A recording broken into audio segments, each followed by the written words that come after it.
ਵਾਹਿਗੁਰੂ ਜੀ ਕਾ ਖਾਲਸਾ, ਵਾਹਿਗੁਰੂ ਜੀ ਕੀ ਫਤਿਹ ਜੀ। ਸਾਰੇ ਵੀਰ ਭੈਣਾਂ ਨੂੰ ਸਵਾਗਤ ਹੈ ਜੀ ਤੁਹਾਡਾ ਸਾਰਿਆਂ ਦਾ ਆਨਲਾਈਨ ਗੁਰਮਤਿ ਕਲਾਸ ਵਿੱਚ।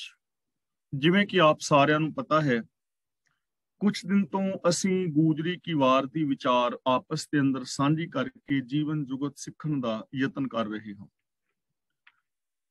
ਕੱਲ ਤੱਕ ਅਸੀਂ 20 ਪੌੜੀਆਂ ਦੀ ਵਿਚਾਰ ਸਾਂਝੀ ਕਰ ਚੁੱਕੇ ਹਾਂ। ਅੱਜ ਅਸੀਂ 21ਵੀਂ ਪੌੜੀ ਦੀ ਵਿਚਾਰ ਆਰੰਭ ਕਰਾਂਗੇ। ਇਸ ਪਾਵਨ ਪੌੜੀ ਦੇ ਨਾਲ ਜੋ ਪਹਿਲਾ ਸ਼ਲੋਕ ਹੈ ਉਹ ਸਾਹਿਬ ਸ੍ਰੀ ਗੁਰੂ ਅਮਰਦਾਸ ਜੀ ਦਾ ਉਚਾਰਨ ਕੀਤਾ ਹੋਇਆ ਹੈ ਔਰ ਆਦਿ ਸ੍ਰੀ ਗੁਰੂ ਗ੍ਰੰਥ ਸਾਹਿਬ ਜੀ ਦੇ ਪਾਵਨ ਅੰਗ 517 ਤੇ ਅੰਕਿਤ ਹੈ। ਸ਼ਲੋਕ ਮਹਿਲਾ ਤੀਜਾ। ਖੇਤ ਮਿਆਲਾਂ ਉੱਚੀਆਂ, ਘਰ ਉੱਚਾ ਨਿਰਣੋ। ਖੇਤ ਦਾ ਮਤਲਬ ਪੈਲੀ ਵਿੱਚ, ਮਿਆਲਾਂ ਦਾ ਮਤਲਬ ਹੁੰਦਾ ਹੈ ਵੱਟਾਂ, ਘਰ ਉੱਚਾ ਦਾ ਮਤਲਬ ਉੱਚਾ ਘਰ ਯਾਨੀ ਬੱਦਲ, ਤੇ ਨਿਰਣੋ ਦਾ ਮਤਲਬ ਹੈਗਾ ਨਿਰਣਾ ਕਰਨਾ, ਫੈਸਲਾ ਕਰਨਾ। ਜਿਵੇਂ ਬੱਦਲ ਜਦੋਂ ਆਉਂਦੇ ਨੇ ਬਰਸਾਤੀ ਮੌਸਮ, ਤਾਂ ਜੋ ਕਿਸਾਨ ਹੈ ਉਹ ਆਪਣੀ ਪੈਲੀ ਦੀਆਂ ਵੱਟਾਂ ਉੱਚੀਆਂ ਕਰ ਦਿੰਦਾ ਹੈ, ਜਿਸ ਕਰਕੇ ਬਰਸਾਤ ਦਾ ਪਾਣੀ ਪੈਲੀ ਦੇ ਅੰਦਰ ਰੁਕ ਸਕੇ ਔਰ ਉਸ ਪਾਣੀ ਦਾ ਲਾਭ ਲਿਆ ਜਾ ਸਕੇ ਔਰ ਪੈਲੀ ਦੇ ਵਿੱਚ ਰੋੜ ਨਾ ਪੈਣ, ਤੇ ਦੂਜੇ ਨੰਬਰ ਤੇ ਫਸਲ ਨੂੰ ਪੂਰਾ ਪਾਣੀ ਮਿਲ ਸਕੇ ਔਰ ਪੈਲੀ ਜਿਹੜੀ ਹੈ ਉਹ ਪਾਣੀ ਦੇ ਨਾਲ ਪੂਰੀ ਭਰ ਸਕੇ।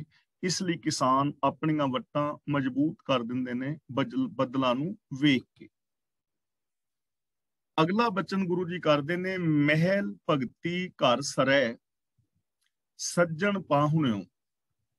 ਮਹਿਲ ਘਰ ਦਾ ਮਤਲਬ ਜਿਸ ਜੀਵ ਇਸਤਰੀ ਦੇ ਘਰ ਵਿੱਚ, ਕਿਉਂਕਿ ਘਰ ਦੇ ਰਾਰੇ ਨਾਲ ਸਿਹਾਰੀ ਹੈ ਘਰ ਵਿੱਚ। ਮਹਿਲ ਘਰ ਦਾ ਮਤਲਬ ਇਸਤਰੀ ਦੇ ਘਰ ਵਿੱਚ, ਜੀਵ ਇਸਤਰੀ ਦੇ ਘਰ ਵਿੱਚ। ਸਰੈ ਦਾ ਮਤਲਬ ਬਣੀ ਹੋਈ ਹੈ, ਫੱਬੀ ਹੋਈ ਹੈ। ਸੱਜਣ ਪਾਹੁਣਿਓ, ਸੱਜਣ ਦਾ ਮਤਲਬ ਸੱਜਣ, ਪਾਹੁਣੇ ਦਾ ਮਤਲਬ ਪ੍ਰਾਹੁਣਾ, ਪ੍ਰਭੂ।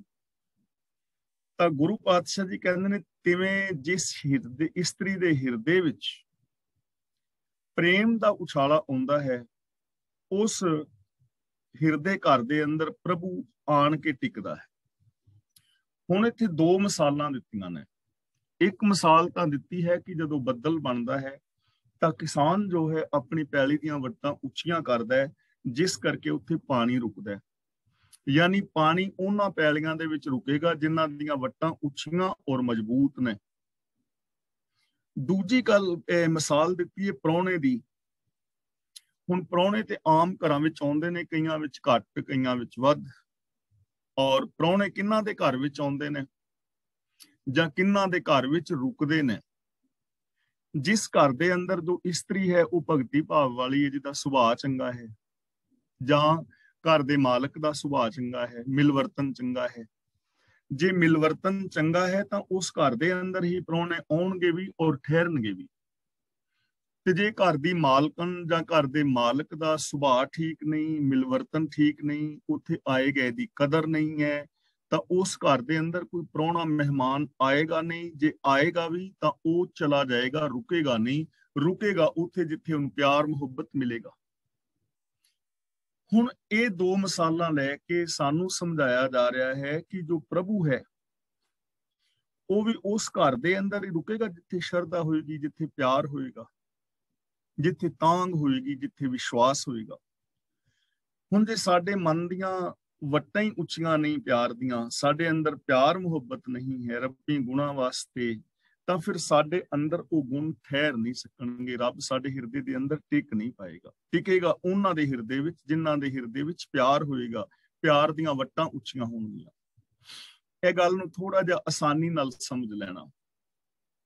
ਜੋ ਰੱਬ ਹੈ ਉਹਦੇ ਅੰਦਰ ਸਿਰਫ ਗੁਣ ਨੇ, ਗੁਣਾਂ ਦਾ ਮੁਜੱਸਮਾ ਹੈ ਪ੍ਰਭੂ। ਗੁਣ ਨਿਧਾਨ ਭਗਤਨ ਕੋ ਬਰਤਨ। ਹੁਣ ਅਗਲੀ ਗੱਲ ਆਪਾਂ ਸਮਝੀਏ ਕਿ ਸੱਚ ਕਿਹਦੇ ਹਿਰਦੇ ਵਿੱਚ ਟਿਕੇਗਾ? ਸੱਚ ਕਿਹਦੇ ਹਿਰਦੇ ਵਿੱਚ, ਕਿਹਦੇ ਮਨ, ਕਿਹਦੇ ਮਸਤਕ ਜਾਂ ਕਿਹਦੀ ਸੋਚ ਦੇ ਅੰਦਰ ਟਿਕੇਗਾ? ਜਿਹਦੀ ਸੋਚ ਅੰਦਰ ਸੱਚ ਵਾਸਤੇ ਪਿਆਰ ਹੋਏਗਾ, ਤਾਂਘ ਹੋਏਗੀ, ਉਹਦੇ ਹਿਰਦੇ ਵਿੱਚ ਹੀ ਸੱਚ ਟਿਕੇਗਾ ਨਾ। ਤੇ ਜਿਹਦੀ ਸੋਚ ਅੰਦਰ ਸੱਚ ਬੋਲਣ ਲਈ ਪਿਆਰ ਹੀ ਨਹੀਂ, ਤਾਂਘ ਨਹੀਂ, ਉੱਥੇ ਸੱਚ ਨੇ ਕਿੱਥੇ ਆਉਣਾ ਤੇ ਕਿੱਥੇ ਟਿਕਣਾ? ਇਸੇ ਤਰ੍ਹਾਂ ਨਿਰਭੈਤਾ ਹੈ, ਨਿਰਵੈਰਤਾ ਹੈ, ਦਇਆ ਹੈ, ਪਿਆਰ ਮੁਹੱਬਤ ਹੈ, ਇਨਸਾਨੀਅਤ ਹੈ। ਜਿਸ ਇਨਸਾਨ ਦੇ ਸੋਚ ਦੇ ਅੰਦਰ ਇਹਨਾਂ ਸ਼ੁਭ ਗੁਣਾਂ ਲਈ ਪਿਆਰ ਹੋਏਗਾ, ਖਿੱਚ ਹੋਏਗੀ, ਤਾਂਘ ਹੋਏਗੀ, ਉਸ ਹਿਰਦੇ ਘਰ ਅੰਦਰ, ਉਸ ਸੋਚ ਦੇ ਅੰਦਰ ਹੀ ਰੱਬੀ ਗੁਣ ਆਉਣਗੇ ਨਾ, ਉੱਥੇ ਹੀ ਟਿਕਣਗੇ। ਤੇ ਜੇ ਅੰਦਰ ਤਾਂਘ ਹੀ ਨਹੀਂ ਹੈ ਤਾਂ ਫਿਰ ਰੱਬੀ ਗੁਣ ਟਿਕ ਨਹੀਂ ਸਕਣਗੇ। ਤਾਂ ਸਾਨੂੰ ਗੁਰੂ ਪਾਤਸ਼ਾਹ ਜੀ ਸਮਝਾ ਰਹੇ ਨੇ ਕਿ ਪਿਆਰਿਓ, ਆਪਣੀ ਸੋਚ ਦੇ ਅੰਦਰ ਰੱਬੀ ਗੁਣਾਂ ਵਾਸਤੇ ਤਾਂਘ ਪੈਦਾ ਕਰੋ, ਰੱਬੀ ਗੁਣਾਂ ਵਾਸਤੇ ਖਿੱਚ ਪੈਦਾ ਕਰੋ, ਪਿਆਰ ਪੈਦਾ ਕਰੋ। ਰੱਬੀ ਗੁਣਾਂ ਲਈ, ਰੱਬੀ ਰਜਾ ਵਿੱਚ ਤੁਰਨ ਵਾਸਤੇ ਜੇ ਤੁਹਾਡੀ ਜ਼ਿੰਦਗੀ ਵਿੱਚ ਖਿੱਚ ਹੋਏਗੀ, ਪਿਆਰ ਹੋਏਗਾ, ਤਾਂ ਹੀ ਇਹ ਗੁਣ ਤੁਹਾਡੇ ਹਿਰਦੇ ਵਿੱਚ ਟਿਕਣਗੇ, ਤਾਂ ਹੀ ਰੱਬ ਪ੍ਰਾਹੁਣਾ ਬਣ ਕੇ ਤੁਹਾਡੇ ਘਰ ਦੇ ਅੰਦਰ ਆ ਟਿਕੇਗਾ। ਬਰਸਣਾ ਤਾਂ ਬਰਸ ਘਨਾ, ਬਹੁਤ ਬਰਸਹਿ ਕਾਹੇ। ਘਨਾ ਦਾ ਮਤਲਬ ਜ਼ਿਆਦਾ ਵੀ ਹੁੰਦਾ ਹੈ, ਪਰ ਇੱਥੇ ਘਨ ਦਾ ਮਤਲਬ ਹੈ ਬੱਦਲ। ਬਰਸਣਾ ਦਾ ਮਤਲਬ ਵਸਣਾ, ਬਰਸ ਦਾ ਮਤਲਬ ਵਸ, ਬਹੁਤ ਦਾ ਮਤਲਬ ਮੁੜ ਕੇ, ਸਮਾਂ ਵਿਹਾਜਣ ਤੇ। ਫੇਰ ਕਾਹੇ ਦਾ ਮਤਲਬ ਕਾਹਦੇ ਲਈ। ਹੁਣ ਆਕਾਸ਼ ਦੇ ਵਿੱਚ ਬੱਦਲ ਬਣਿਆ ਹੋਵੇ, ਇਸ ਮੌਸਮ ਵੀ ਹੋਵੇ, ਤੇ ਬੱਦਲ ਉਸ ਮੌਸਮ ਦੇ ਵਿੱਚ ਵਸੇ ਨਾ, ਟਾਈਮ ਨਾਲ ਨਾ ਵਸੇ, ਫਸਲ ਬੀਜਣ ਦਾ ਸਮਾਂ ਨਿਕਲ ਜਾਏ ਤੇ ਉਸ ਤੋਂ ਬਾਅਦ ਵਿੱਚ ਬਰਸਾਤ ਹੋਵੇ, ਤਾਂ ਫਿਰ ਉਹਦਾ ਲਾਭ ਨਹੀਂ ਨਾ ਹੋਏਗਾ, ਕਿਉਂਕਿ ਹੁਣ ਉੱਥੇ ਫਸਲ ਪੈਦਾ ਨਹੀਂ ਹੋ ਪਾਏਗੀ। ਦੂਜੀ ਗੱਲ, ਜੇ ਕਿਸੇ ਕਿਸਾਨ ਨੇ ਫਸਲ ਬੀਜੀ ਹੈ, ਪਾਣੀ ਦੀ ਜ਼ਰੂਰਤ ਹੈ ਔਰ ਬੱਦਲ ਬਣਿਆ ਹੋਇਆ ਹੈ, ਲੇਕਿਨ ਬੱਦਲ ਬਰਸਦਾ ਨਹੀਂ, ਬੱਦਲ ਬਣਿਆ ਤੇ ਫਿਰ ਉੱਡ ਗਏ, ਬੱਦਲ ਆਏ ਤੇ ਉੱਡ ਗਏ, ਬਰਸੇ ਨਹੀਂ, ਤੇ ਫਸਲ ਗਈ ਸੁੱਕ। ਤੇ ਜਦੋਂ ਫਸਲ ਸੁੱਕ ਜਾਏ, ਬਰਬਾਦ ਹੋ ਜਾਏ, ਤੇ ਫਿਰ ਬੱਦਲ ਬਰਸਣ ਦਾ ਉਸ ਫਸਲ ਨੂੰ ਕੋਈ ਲਾਭ ਨਹੀਂ, ਕਿਉਂਕਿ ਫਸਲ ਸੁੱਕ ਚੁੱਕੀ ਹੈ। ਸਮੇਂ ਨਾਲ ਬਰਸਣਾ ਚਾਹੀਦਾ। ਤਾਂ ਗੁਰੂ ਪਾਤਸ਼ਾਹ ਜੀ ਸਮਝਾ ਰਹੇ ਨੇ ਕਿ ਹੇ ਬੱਦਲ, ਜੇ ਤੂੰ ਵਰਖਾ ਕਰਨੀ ਹੈ ਤੇ ਹੁਣ ਵਰਖਾ ਕਰ, ਸਮਾਂ ਵਿਹਾਜਣ ਤੇ ਉਹਦਾ ਫਾਇਦਾ ਨਹੀਂ ਹੋਣਾ। ਤਾਂ ਗੁਰੂ ਪਾਤਸ਼ਾਹ ਜੀ ਪ੍ਰਭੂ ਨੂੰ ਕਹਿ ਰਹੇ ਨੇ ਕਿ ਹੇ ਪ੍ਰਭੂ, ਜੇ ਮਿਲਣਾ ਹੈ ਤੇ ਹੁਣ ਮਿਲ। ਫਿਰ ਜਦੋਂ ਮੈਂ ਆਤਮਿਕ ਮੌਤ ਤੇ ਮਰ ਹੀ ਗਿਆ, ਫਿਰ ਕਾਹਦੇ ਲਈ ਮਿਲਣਾ? ਫਿਰ ਤਾਂ ਮਿਲਾਪ ਹੀ ਨਹੀਂ ਹੋਣਾ, ਜਦੋਂ ਮੌਤ ਹੀ ਹੋ ਗਈ। ਜਿਵੇਂ ਪਾਵਨ ਬਾਣੀ ਦੇ ਅੰਦਰ ਬਚਨ ਕੀਤਾ ਹੈ ਨਾ, ਬੂਟ ਮੂਏ ਨੌਕਾ ਮਿਲੇ ਕਹੋ ਕਾਹੇ ਚੜਾਓ।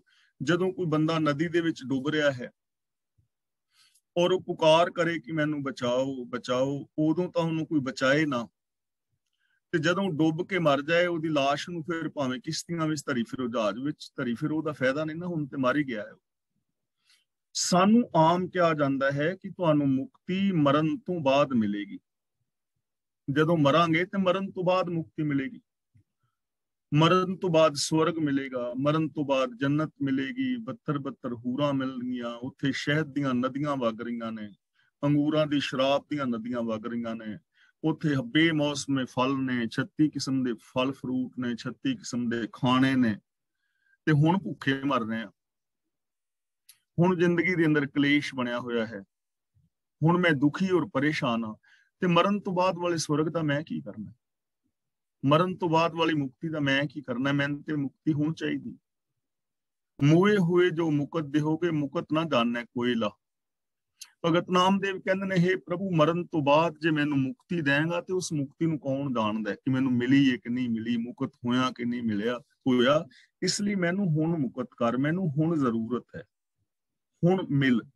ਤਾਂ ਗੁਰੂ ਪਾਤਸ਼ਾਹ ਜੀ ਸਾਨੂੰ ਇਹ ਸਮਝਾ ਰਹੇ ਨੇ ਕਿ ਪਿਆਰਿਓ, ਪ੍ਰਭੂ ਦੇ ਨਾਲ ਹੁਣ ਮਿਲੋ, ਗੁਰੂ ਦੇ ਚਰਨਾਂ ਵਿੱਚ ਹੁਣ ਅਰਦਾਸ ਕਰੋ ਕਿ ਸਤਿਗੁਰੂ ਮੈਨੂੰ ਗਿਆਨ ਦੀ ਦਾਤ ਦੇ, ਗੁਰੂ ਦੇ ਦੱਸੇ ਰਾਹਾਂ ਤੇ ਹੁਣ ਤੁਰੋ, ਸਮਾਂ ਹੈ।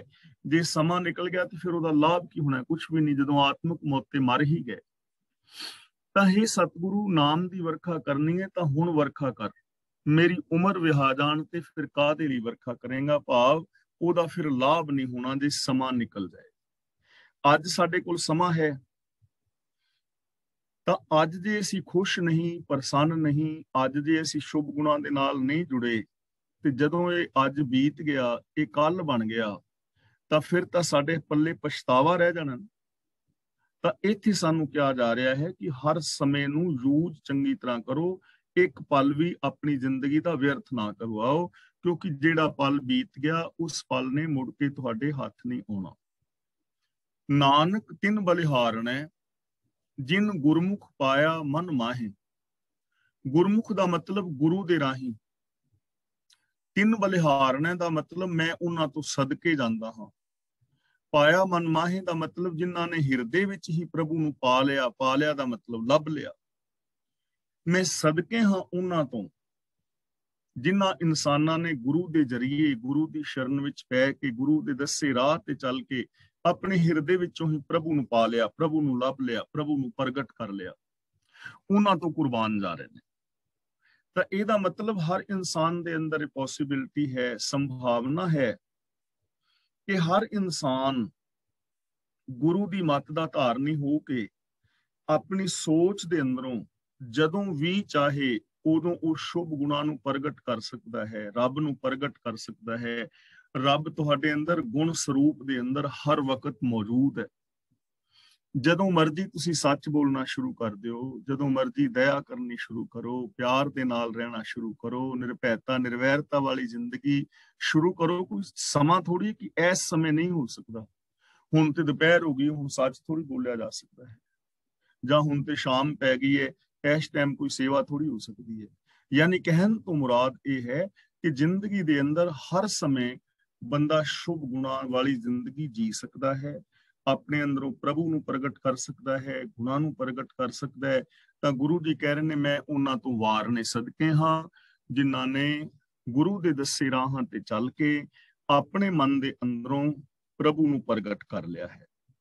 ਤਾਂ ਸਾਨੂੰ ਗੁਰੂ ਦੇ ਦੱਸੇ ਰਾਹਾਂ ਤੇ ਚੱਲ ਕੇ ਆਪਣੀ ਜ਼ਿੰਦਗੀ ਦੇ ਅੰਦਰ ਸ਼ੁਭ ਗੁਣਾਂ ਨੂੰ ਪ੍ਰਗਟ ਕਰਨਾ ਚਾਹੀਦਾ ਹੈ ਔਰ ਐਸੀ ਜ਼ਿੰਦਗੀ ਸਾਨੂੰ ਜੀਣੀ ਚਾਹੀਦੀ ਹੈ। ਮਹਿਲਾ ਤੀਜਾ, ਮਿੱਠਾ ਸੋ ਜੋ ਭਾਵਦਾ, ਸੱਜਣ ਸੋ ਜੇ ਰਾਸ। ਇਹਨੂੰ ਭਾਵਦਾ ਨਹੀਂ ਪੜਨਾ, ਭਾਵਦਾ। ਮਿੱਠਾ ਦਾ ਮਤਲਬ ਪਿਆਰਾ, ਭਾਵਦਾ ਦਾ ਮਤਲਬ ਜਿਹੜਾ ਚੰਗਾ ਲੱਗਦਾ ਹੈ, ਜੇ ਦਾ ਮਤਲਬ ਜੋ, ਰਾਸ ਦਾ ਮਤਲਬ ਮੁਆਫਕ, ਜਿਹਦੇ ਨਾਲ ਬਣ ਆ ਜਾਏ, ਜਿਹਦਾ ਸੁਭਾਅ ਮੁਆਫਕ ਆ ਜਾਏ, ਜਿਹਦੇ ਨਾਲ ਸਦਾ ਪ੍ਰੀਤ ਬਣੀ ਰਹੇ। ਤਾਂ ਗੁਰੂ ਜੀ ਕਹਿੰਦੇ ਨੇ ਵੀ ਅਸਲ ਮਿੱਠਾ ਪਦਾਰਥ, ਅਸਲ ਪਿਆਰਾ ਪਦਾਰਥ ਉਹ ਹੈ ਜੋ ਮਨ ਨੂੰ ਚੰਗਾ ਲੱਗੇ, ਜੋ ਸਾਨੂੰ ਚੰਗਾ ਲੱਗੇ ਨਾ। ਅਸਲੀ ਮਿੱਠਾ ਪਦਾਰਥ ਉਹ ਹੈ, ਅਸਲੀ ਪਿਆਰਾ ਪਦਾਰਥ ਉਹ ਹੈ ਜੋ ਸਾਡੇ ਮਨ ਨੂੰ ਚੰਗਾ ਲੱਗੇ। ਹੁਣ ਕੋਈ ਬੰਦਾ ਹੈ ਉਹਨੂੰ ਹਰੀਆਂ ਮਿਰਚਾਂ ਖਾਣੀਆਂ ਚੰਗੀਆਂ ਲੱਗਦੀਆਂ ਨੇ ਤੇ ਕਿਸੇ ਨੂੰ ਖੰਡ ਖਾਣੀ ਚੰਗੀ ਲੱਗਦੀ। ਹੁਣ ਜਿਹਨੂੰ ਹਰੀਆਂ ਮਿਰਚਾਂ ਪਸੰਦ ਨੇ, ਚੰਗੀਆਂ ਲੱਗਦੀਆਂ ਨੇ, ਉਹਦੇ ਵਾਸਤੇ ਤਾਂ ਹਰੀਆਂ ਮਿਰਚਾਂ ਹੀ ਚੰਗੀਆਂ ਨੇ ਨਾ, ਉਹਦੇ ਵਾਸਤੇ ਠੀਕ ਨੇ, ਕਿਉਂਕਿ ਉਹਨੂੰ ਚੰਗੀਆਂ ਲੱਗ ਰਹੀਆਂ ਨੇ।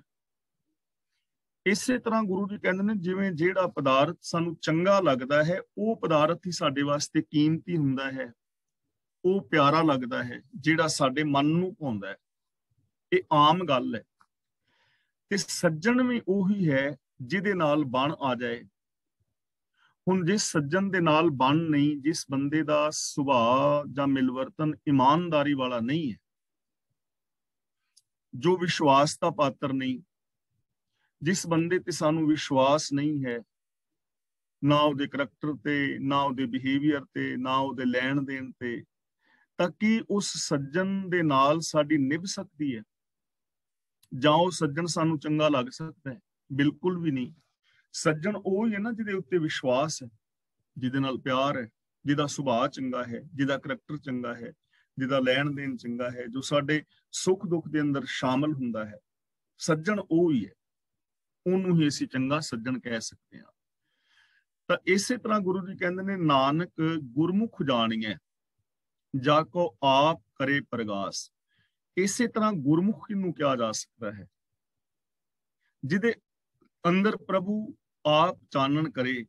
ਗੁਰੂ ਦੀ ਰਾਹੀਂ ਉਹਨੂੰ ਇਹ ਸਮਝ ਪੈ ਜਾਂਦੀ, ਗੁਰੂ ਦੀ ਰਾਹੀਂ ਉਹਨੂੰ ਇਹ ਸਮਝ ਪੈ ਜਾਂਦੀ ਹੈ ਜਿਹਦੇ ਅੰਦਰ ਪ੍ਰਭੂ ਆਪ ਚਾਨਣ ਕਰਦਾ ਹੈ। ਕਿਵੇਂ ਕਰਦਾ ਹੈ? ਗੁਰੂ ਦੇ ਜ਼ਰੀਏ, ਗੁਰੂ ਦੇ ਦੱਸੇ ਰਾਹਾਂ ਤੇ ਚੱਲ ਕੇ। ਯਾਨੀ ਜੋ ਇਨਸਾਨ ਗੁਰੂ ਦੀ ਮੱਤ ਦਾ ਧਾਰਨੀ ਹੁੰਦਾ, ਗੁਰੂ ਦੇ ਦਿੱਤੇ ਵੇ ਆਫ ਲਾਈਫ ਨੂੰ ਅਪਣਾ ਲੈਂਦਾ, ਜੋ ਗਿਆਨ ਗੁਰੂ ਦੀ ਅਗਵਾਈ ਵਿੱਚ ਚੱਲਦਾ ਹੈ, ਉਹਨੂੰ ਇਸ ਚੀਜ਼ ਦੀ ਸਮਝ ਆ ਜਾਂਦੀ ਹੈ ਕਿ ਪ੍ਰਭੂ ਆਪ ਹੀ ਉਹਦੇ ਅੰਦਰ ਸ਼ੁਭ ਗੁਣਾਂ ਦਾ ਚਾਨਣਾ ਕਰਦਾ ਹੈ। ਉਹਨੂੰ ਸਮਝ ਕੀ ਆਉਂਦੀ ਹੈ ਕਿ ਗੁਰੂ ਦੇ ਰਾਹੀਂ ਚਾਨਣਾ ਕਰਦਾ, ਗੁਰੂ ਦੇ ਦੱਸੇ ਰਾਹਾਂ ਤੇ ਚੱਲ ਕੇ ਸਾਡੇ ਅੰਦਰ ਸ਼ੁਭ ਗੁਣ ਜਿਹੜੇ ਨੇ ਆ ਸਕਦੇ। ਇਸ ਲਈ ਸਾਨੂੰ ਗੁਰੂ ਦੇ ਦੱਸੇ ਰਾਹਾਂ ਤੇ ਤੁਰਨ ਦੀ ਜਿਹੜੀ ਹੈ ਹੁਕਮ ਦਿੱਤਾ ਜਾ ਰਿਹਾ ਹੈ ਕਿ ਤੁਸੀਂ ਗੁਰੂ ਦੇ ਦੱਸੇ ਰਾਹਾਂ ਤੇ ਚੱਲਣ ਦਾ ਯਤਨ ਕਰੋਗੇ ਤਾਂ ਉਹ ਜਿਹੜੇ ਗੁਣ ਨੇ, ਉਹ ਜਿਹੜਾ ਜੀਵਨ ਹੈ, ਉਹੀ ਤੁਹਾਡੇ ਵਾਸਤੇ ਰਾਸ ਹੈ। ਉਹ ਜੀਵਨ ਹੀ ਸਭ ਤੋਂ ਚੰਗਾ ਹੈ। ਉਸ ਜੀਵਨ ਰਾਹੀਂ ਹੀ ਤੁਸੀਂ ਪ੍ਰਭੂ ਦੇ ਨਾਲ ਮਿਲ ਪਾਓਗੇ। ਪੌੜੀ। ਪ੍ਰਭ ਪਾਸ ਜਨ ਕੀ ਅਰਦਾਸ, ਤੂੰ ਸੱਚਾ ਸਾਈਂ। ਜਨ ਦਾ ਮਤਲਬ ਦਾਸ। ਪ੍ਰਭੂ ਦੇ ਸੇਵਕ ਦੀ ਅਰਦਾਸ ਪ੍ਰਭੂ ਦੀ ਹਜ਼ੂਰੀ ਵਿੱਚ ਹੁੰਦੀ ਹੈ ਤੇ ਉਹ ਇਹੀ ਸਮਝਦਾ ਹੈ ਕਿ ਤੂੰ ਸੱਚਾ ਸਾਈਂ ਹੈ ਪ੍ਰਭੂ, ਤੂੰ ਸਦਾ ਕਾਇਮ ਰਹਿਣ ਵਾਲਾ ਹੈ, ਤੂੰ ਸੱਚਾ ਹੈ, ਸਾਰੀ ਦੁਨੀਆ ਦਾ ਮਾਲਕ ਹੈ। ਸੱਚੇ ਦਾ ਮਤਲਬ ਤੇਰੇ ਅੰਦਰ ਕੋਈ ਉਕਾਈ ਨਹੀਂ ਹੈ, ਤੇਰੀ ਇਸ ਕਾਇਨਾਤ ਦੇ ਅੰਦਰ ਕਿਸੇ ਚੀਜ਼ ਵਿੱਚ ਕੋਈ ਉਕਾਈ ਨਹੀਂ।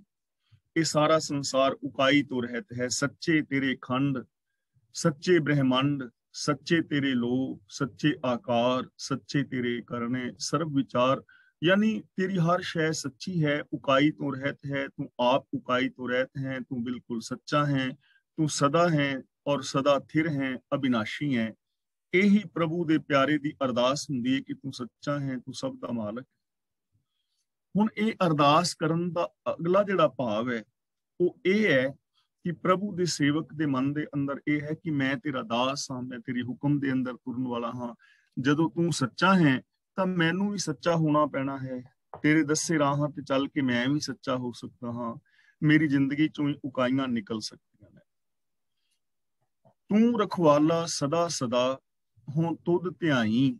ਇਹਨੂੰ ਹਉ ਨਹੀਂ ਪੜਨਾ, ਹਉ ਪੜਨਾ ਹੈ। ਹਉ ਪੜੋਗੇ ਤੇ ਉਹਦਾ ਮਤਲਬ ਹੋ ਜਾਏਗਾ ਹੋ। ਜੋ ਤੁਮ ਮੋਕੋ ਦੂਰ ਕਹਿਤ ਹੋ, ਹਉ ਦਾ ਮਤਲਬ ਕਹਿੰਦੇ ਹੋ, ਪਰ ਇੱਥੇ ਹਉ ਦਾ ਮਤਲਬ ਹੈ ਮੈਂ।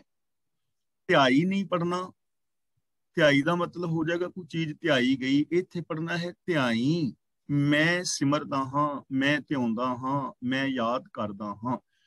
ਤੂੰ ਰਖਵਾਲਾ ਸਦਾ ਸਦਾ ਹੂੰ ਤੁਧ ਧਿਆਈ।